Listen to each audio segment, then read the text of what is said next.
لیکن علماء کو جو اس وقت اس میں انوالو ہیں اور وہ دوسرے کے موقف کو گستاخی قرار دے کے ایف آئی آر کٹوا رہے ہیں یا اس کو توہین قرار دے رہے ہیں، اس فضا کو آپ علمی روایت کے ارتقاء میں کیسے دیکھتے بہت افسوسناک، اصل میں اس کا خاتمہ ہو جانا چاہیے، علماء کو سمجھنا چاہیے یہ عبرت کا باب ہے، ایسے نہیں کریں کبھی وہ۔ یعنی صحیح طریقہ یہی ہے کہ آپ کسی چیز سے اختلاف رکھتے ہیں تو بس اپنے اختلاف کو دلائل کے ساتھ بیان کریں۔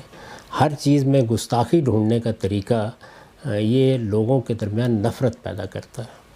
ابھی میں نے ذکر کیا مولانا سید ابواللہ صاحب مودودی کی کتاب خلافت و ملوکیت کا۔ خلافت و ملوکیت کے بہت سے مباحث سے مجھے بھی اختلاف ہے، بعد کی تحقیقات سے میرا زاویہ نظر بھی بعض معاملات میں مختلف بن گیا۔ میں نے صلاح الدین یوسف صاحب کی جس کتاب کا ذکر کیا وہ ایک دوسرے زاویہ نظر کو پیش کرتی ہے، لیکن یہ بات کہ مولانا سید ابواللہ صاحب مودودی نے کوئی گستاخی کر دی ہے، اس طرح کی چیزیں بہت افسوسناک ہیں۔ علمی چیزوں کو علمی طریقے ہی سے دیکھنا چاہیے۔ ایک مسلمان جو اللہ پر ایمان رکھتا ہے، اللہ کے پیغمبروں پر ایمان رکھتا ہے، صحابہ کرام کے ساتھ محبت کرتا ہے، کیوں گستاخی کرے گا؟ اور اگر فرض کیجئے کہ کسی آدمی نے اس طرح کی بدزبانی کہیں کی ہے تو اس کے معاملے کو اللہ پر چھوڑ دیجئے۔ آپ علمی طریقے سے اس چیز کی غلطی واضح کرنے کا طریقہ اختیار کریں، اس سے ہمارے ہاں علمی فضا پیدا ہوگی، تحقیق کرنے کا ذوق پیدا ہوگا، ایک دوسرے کی عزت کرتے ہوئے اپنا نقطہ نظر پیش کرنے کے لیے ترغیب ہوگی۔ یہی صحیح طریقہ ہے۔ یہ کوئی بھی شخص، بعض اصلاح کے مدعی بھی اسی طرح کی لغویات شروع کر دیتے ہیں، بہت سخت زبان استعمال کریں گے، دوسرے لوگوں کا مذاق اڑائیں گے، استہزاء اور استخفاف کے طریقے اختیار کر لیں گے۔ اس سے اجتناب کرنا چاہیے، انسان کو سیکھنا چاہیے۔ پھر ہوتا کیا ہے کہ پھر جب اپنے اوپر آتی ہے تو وہی آگ گھر تک پہنچ جاتی ہے اور آپ بھاگے پھرتے ہیں اس کے بعد۔ تو یہ طریقہ نہیں اختیار کرنا، کسی حال میں بھی اختیار نہیں کرنا چاہیے۔ مجھے بتائیں ہمارے ہاں جنید جمشید جیسا نیک اور صالح شخص، کیا وہ سوچ سکتا تھا گستاخی کرے؟ ایک بات اس نے بیان کی، زیادہ سے زیادہ توجہ دلا دیں۔ بالکل یہی طریقہ اہل علم کو بھی اختیار کرنا چاہیے۔ یعنی آپ اتنی بات کہہ کے خاموش ہو جائیں کہ بھائی آپ کا یہ اسلوب ٹھیک نہیں تھا، آپ نے بتا دیا، بس اس کے بعد اگر آپ کو اس بات کی تردید کرنی ہے تو دلائل کے ساتھ کیجیے اور علمی طریقے سے، علمی انداز سے، علمی اسلوب میں اس کو پیش کریں۔ تو مجھے تو اس کھیل سے کبھی کوئی دلچسپی نہیں ہوئی، اور اللہ کا بڑا شکر ہے کہ میں نے اس میں کبھی کوئی ایک لفظ بھی اپنی طرف سے نہیں کہا۔ نہ میں اپنے نقطہ نظر کو پیش کرنے کے لیے، اس لب و لہجے کو اختیار کرنے کے لیے تیار ہوں، نہ دوسروں کے ہاں میرے پاس اتنی مہلت ہوتی ہے کہ میں یہ تلاش کرتا پھروں کہ کہاں گستاخی ہو گئی ہے اور کہاں کیا ہو گیا ہے۔ ہر شخص اپنے اعمال کے لیے جواب دے، قیامت میں خدا کی عدالت میں پیش ہو جائے گا۔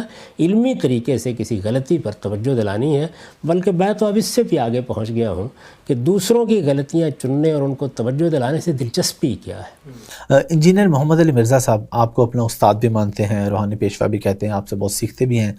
آپ ان کا جو طریقہ کار ہے اس سے کس حد تک اختلاف کرتے ہیں یا اسے ٹھیک سمجھتے ہیں کہ جس طریقے سے وہ صحابہ کرام پہ بھی یا اولیاء کرام پہ جس طریقے سے وہ بات چیت کرتے ہیں، آپ سمجھتے ہیں کہ دعوت کا کام اس طریقے سے ٹھیک ہے یا اس طریقے سے نہیں ہونا چاہیے، اس سے معاشرے میں انتشار پھیل سکتا ہے؟ میرے بھائی، میں اپنے سب معاصرین سے بہت محبت کرتا ہوں۔ جو آدمی بھی دین کی خدمت کر رہا ہے میں اس کو عزت ہی کی نگاہ سے دیکھتا ہوں۔ جن چیزوں سے مجھے اختلاف ہوتا ہے ان کو میں شائستگی کے ساتھ بیان کر دیتا ہوں، اور وہ چند ہی چیزیں ہیں۔ میرا ایک خاص منہاج ہے۔ میرے نزدیک ہمارے معاشرے میں کچھ لوگ سلفی منہاج کو اختیار کیے ہوئے ہیں، کوئی فقہ و تدبر کا منہاج اختیار کیے ہوئے ہیں۔ میں اپنے منہاج کی وضاحت کرتا رہتا ہوں، میں اسی کو درست بھی سمجھتا ہوں۔ اس کی بنیاد پر میں ظاہر ہے کہ کسی رائے پہ تنقید بھی کروں گا، لیکن اس میں کسی خاص شخص کو کبھی موضوع نہیں بناتا۔ ایسے ہی بات کیسے کرنی چاہیے، اس کا اسلوب کیا ہونا چاہیے، اس میں آپ جانتے ہیں کہ میں بارہا یہ کہتا رہتا ہوں کہ محبت کا طریقہ اختیار کریں، احترام کا طریقہ اختیار کریں، تنقید کرنے کے لیے چند چیزیں ناگزیر ہیں انہیں ہمیشہ ملحوظ رکھیں۔ تنقید بنیادی ہونی چاہیے، اس میں ہر فرد کو موضوع نہیں بنانا چاہیے۔ اس طرح کی بہت سی چیزیں ہیں جو میں بیان کرتا رہتا ہوں۔ میرا خیال ہے کہ وہ سب لوگوں کے لیے ہیں، اس میں کسی خاص شخص کو موضوع بنانے کی ضرورت نہیں۔ میں ان سے بھی بہت محبت کرتا ہوں، ان کی بہت عزت کرتا ہوں۔ جو لوگ سوال کرتے ہیں، جس طرح کہ ہم نے ماشاءاللہ آپ کے اندر دیکھا کہ آپ نے سوال کرنے کی کھلی اجازت دی، اس طریقے سے کیا اجازت ہونی چاہیے کہ آدمی کے ذہن میں جو بھی سوال ہے، خواہ وہ شریعت کے خلاف ہے، اسلام کے خلاف ہے، ایون صحابہ کرام کے خلاف ہے، تو اس سوال کی گنجائش ہماری شریعت دے دی کہ آپ کچھ بھی پوچھ سکتے ہیں؟ سوال کرنے کا ہر شخص کو حق حاصل ہے، سوال میں کیا خرابی ہے؟ سوال ہی سے علم بڑھتا ہے۔ کسی کے سوال کرنے پر آپ پابندی لگائیں گے تو یہ تو ذہن پر پابندی لگانا ہے، اس کے ذہن میں وہ بات رہے گی، وہ پہلے ایک کانٹے کی طرح ہوگی، پھر جاڑ جنکار بن جائے گی۔ علماء کا کام یہ ہے کہ وہ سوالات کو سنیں، بلکہ اس کی حوصلہ افزائی کریں، لوگ اپنی بات کہیں تاکہ ان کو مطمئن کرنے کے مواقع پیدا ہوں۔ ہماری نوجوان نسل، ہم بہت سارے لوگ دیکھتے ہیں کہ الحاد کی طرف جا رہے ہیں، خدا کے وجود سے انکار کر رہے ہیں، اور اس میں کوئی دو رائے نہیں ہے، ماشاءاللہ آپ کی اس میں بڑی خدمات ہے، لوگ آپ سے آ کے ہر طرح کے سوال پوچھتے ہیں اور ریورٹ بھی ہوتے ہیں، بہت سے لوگوں کو ہم خود بھی جانتے ہیں ایسا ہوا۔ ایک تو اگر کوئی بندہ انکار کر دیتا ہے، مسلمان ہونے کے بعد مرتد ہو جاتا ہے، اس کی کیا سزا ہے؟ جو سزا ہمیں بتائی جاتی ہے کیا وہی سزا ہے؟ اور ان لوگوں کو کیسے دین کے قریب لایا جا سکتا ہے جو بالکل خدا کے وجود کے انکاری ہو گئے ہیں؟ اب ہمارا تعلق سب لوگوں سے دعوت کا تعلق ہے، ہم اپنی بات کہیں گے، ان کے اشکالات دور کرنے کی صحیح کریں گے، دین کی شرح و وضاحت کرتے رہیں گے۔ ہر شخص نے اپنا فیصلہ خود کرنا ہے، اس پر دین میں بھی کوئی پابندی نہیں لگائی گئی۔ اللہ تعالیٰ نے اعلان کر دیا ہے کہ دین کے معاملے میں کوئی جبر نہیں ہے، جس کا جی چاہے وہ اللہ کا شکر گزار بندہ بن کے رہے، جس کا جی چاہے وہ کفر اختیار کر لے، اما شاکر و اما کفورا۔ اس کی کوئی سزا مقرر نہیں کی گئی، نہ اس طرح کے معاملات میں جزا و سزا کی بنیاد پر لوگ صحیح راہ پر آتے ہیں۔ دعوت کا تعلق، محبت کے ساتھ تعلیم کا تعلق قائم کرنا چاہیے، وہ ہمیں ہمارے رب کا بھی حکم ہے، ہمارے پیغمبر کا بھی اسوہ ہے، اس میں کوئی کوتاہی نہیں کرنی چاہیے۔